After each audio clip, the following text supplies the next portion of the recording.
Hi, my name is Hermine Maas, and this is the second in a series of videos covering univariate twin modeling with OpenMx. And in this particular video, we'll go in more detail about fitting saturated models to estimate means and covariances for continuous data in MZ and DZ twins. And we'll go into details about a script that is called 1satc.r for one phenotype saturated model for continuous data. Now, OpenMx is a free and open source software for use with R that allows the estimation of a wide variety of advanced multivariate statistical models.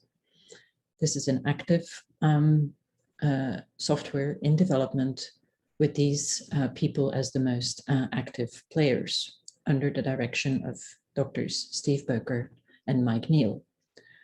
Here you find a link to its website, openmx.ssri.psu.edu. In addition to the OpenMx website, I have created a website on Squarespace that hosts a variety of scripts to run genetic epidemiological types of analyses. And this is just the front page of the current site, but it's still in development and we'll hope to add additional scripts here. Most of these scripts make use of functions that are helping to do a kinds of range of activities. And so I summarize them in a file called myfunctions.r, which you can download here by simply clicking on the myfunctions.r link. If you instead click on the box, it will open the PDF of that particular script. I'm always open to suggestions and comments on websites on this website, as well as additions of new scripts. So I generated this R script with a bunch of functions that I'm using throughout these scripts. Now, obviously, you can add your own functions. You can change the functions that I wrote to make them more usable for yourself. And you can find the description of the most often used functions in my functions docs.pdf. Here is the layout of one of those pages that you find when you click on one of the boxes, in this case, the one phenotype continuous box that lists in the rows different types of scripts, and in the columns, the same script, but applied to different types of variables. So the various types of scripts that we cover here are, first of all, a saturated model that allows us to test some assumptions of the twin study, and then an ACE and an ADE model. And you'll see here basically two different versions of those scripts. The top parts are the ones called direct variance estimation scripts, and the bottom two scripts are path estimation scripts. And I'll go into more detail about the differences between these two approaches and why we prefer the direct variance estimation scripts in a separate video. The columns here represent different types of variables. So we will focus today on continuous variables, but the same models can be applied to ordinal variables or binary variables. There are also a set of single line functions that basically fit the same types of models. And for some of you, those might be easier to use. So as I said, we'll focus today on continuous variables, and really in this particular video, just the top three scripts. Now, as you get more familiar with these types of scripts, you'll notice that they all have a very similar layout. And I try to be very consistent there, with starting with the name of the program, who wrote it, when it was last edited, and a short description of what it does. This is extremely useful, especially when you go back months or years later. Then, of course, we need to load the necessary libraries, and we have some code that allows you to save the output of the file. And then the actual script involves, first of all, preparing the data. And this is just literally R code. This is nothing specific to OpenMx. We make use of all the capabilities in R to load the data, select the variables for analyses, select the data for analysis, generate some descriptive statistics, and also set some start values. And then we get into the really OpenMx type statements to prepare the model and then finally run the model. And preparing the model involves creating algebra for the mean matrices, as well as for the expected variance covariance matrices. Create data objects for multiple groups, as well as expectation objects that are then combined in model objects. We can request confidence intervals and then put all the bits and pieces together in the overall model that we will then run consecutively and allow us to look at the output, print various goodness of fit statistics, as well as parameter estimates. So here I'm going to break down this one setc.r script in various pieces and highlight the key features. Before we load the libraries, we remove previous objects just to make sure we have a clean workspace, because sometimes we will reuse the same names in different scripts and we don't want to necessarily include the wrong objects. We load OpenMx and some other libraries that are useful, as well as the myfunctions.r script that, as I said, you can edit as you like with additional functions. Here I show an option to create an output file. There are obviously different options and people have their own preferences in doing so. This slide focuses on preparing the data. And the nice thing about OpenMx is that we have a built-in data set called Twin Data, kindly provided by Dr. Martin, that we're using here to show how to fit saturated models. So obviously we can inspect the data and use the describe function in the psych package as a quick and easy way to get the basic descriptive statistics out. As I said, we're going to be analyzing BMI. And so we generate this little object called cellvars to generate the variables that we're analyzing. And of course, we're analyzing variables for twin 1 and twin 2. You could simply write this out directly, but in more complicated scripts, making general code like this allows us to simplify tasks and avoid making typing errors. We're analyzing one variable, NV, so times 2 gives you the number of total variables in each of the groups that we're analyzing. The data here are subset from this bigger data set according to zygosity. So it's critical to know which code is used for which zygosity.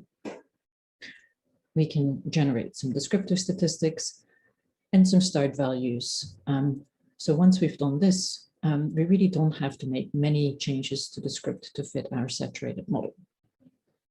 So let's get into the really essence of the script. And this is where we generate matrices using OpenMx commands to hold the parameters for the free estimations of either the means, the variances, or the covariances.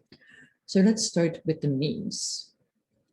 These can be represented by full matrices of order 1 by 2, as shown on the little table on the right.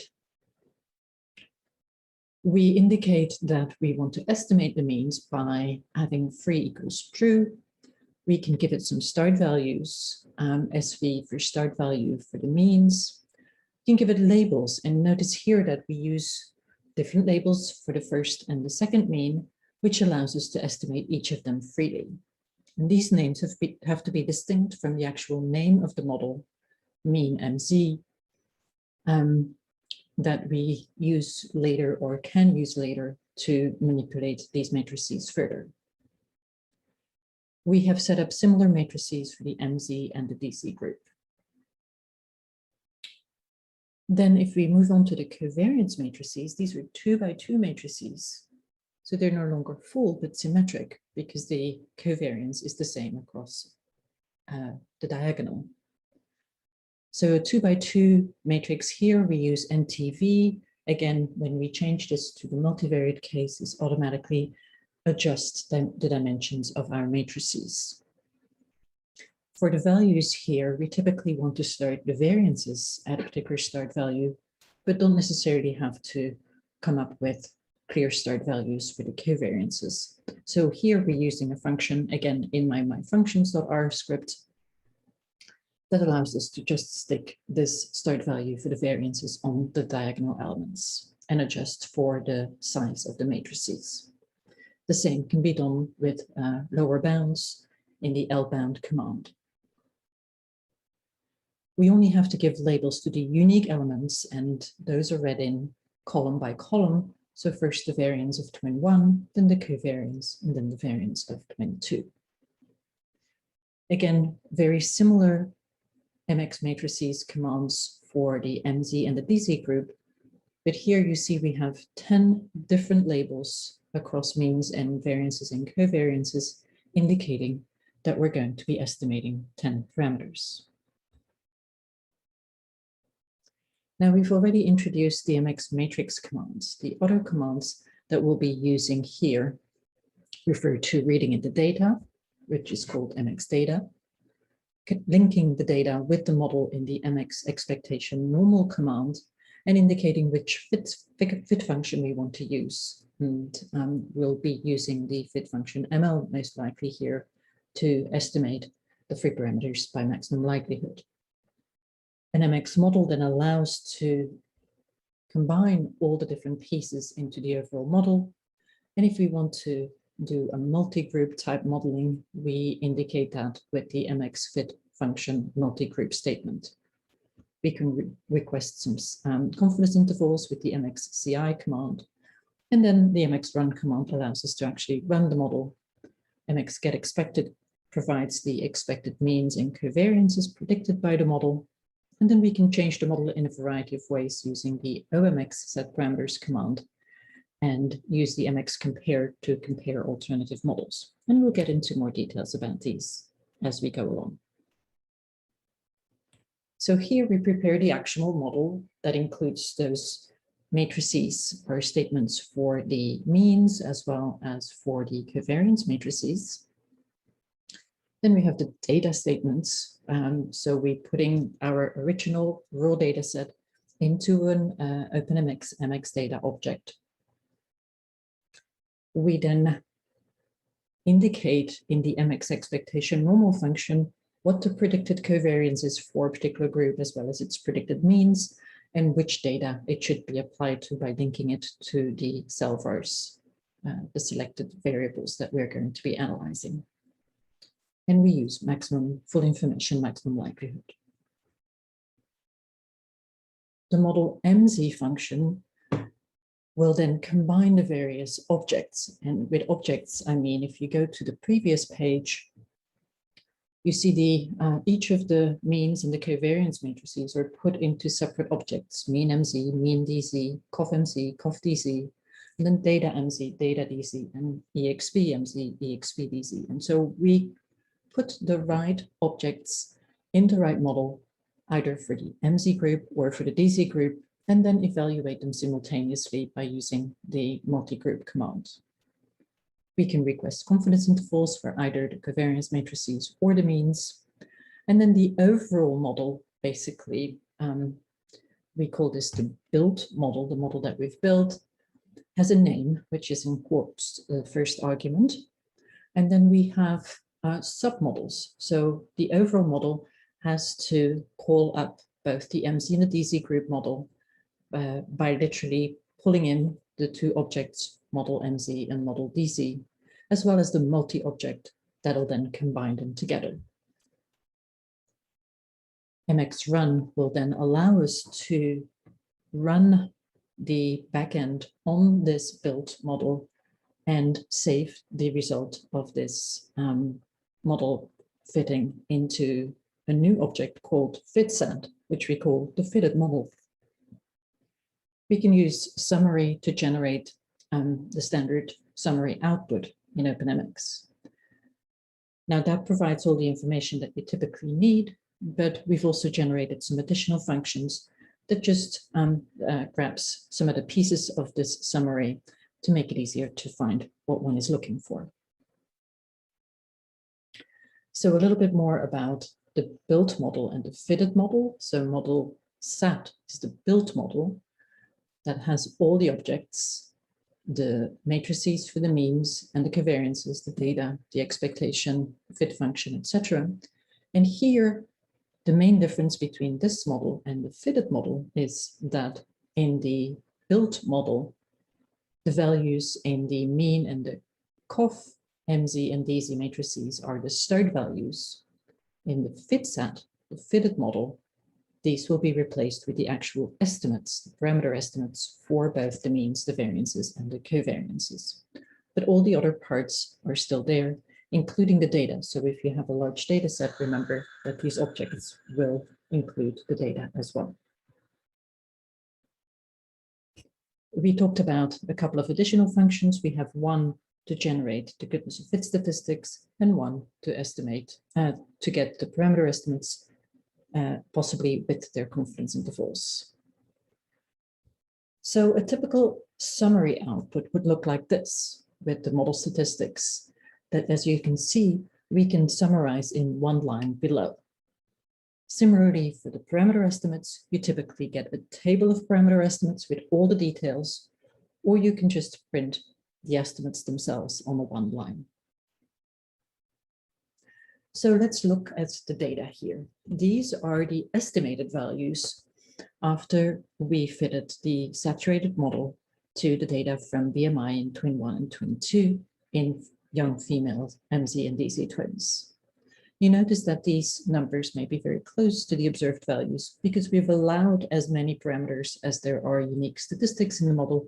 Therefore, we call it a saturated model. But we use this as our basis to then test a variety of assumptions.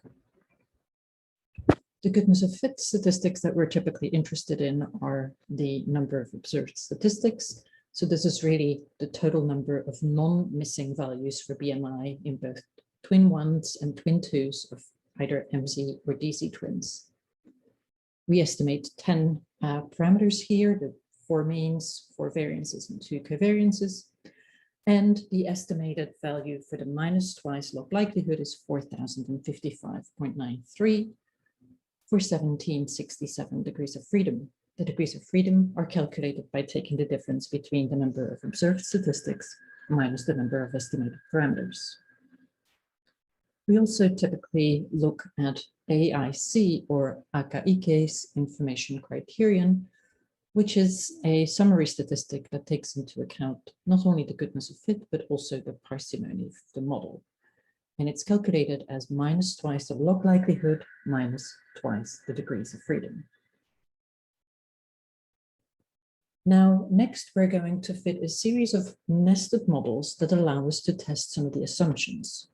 And we start by testing whether or not the means can be equated across twin order.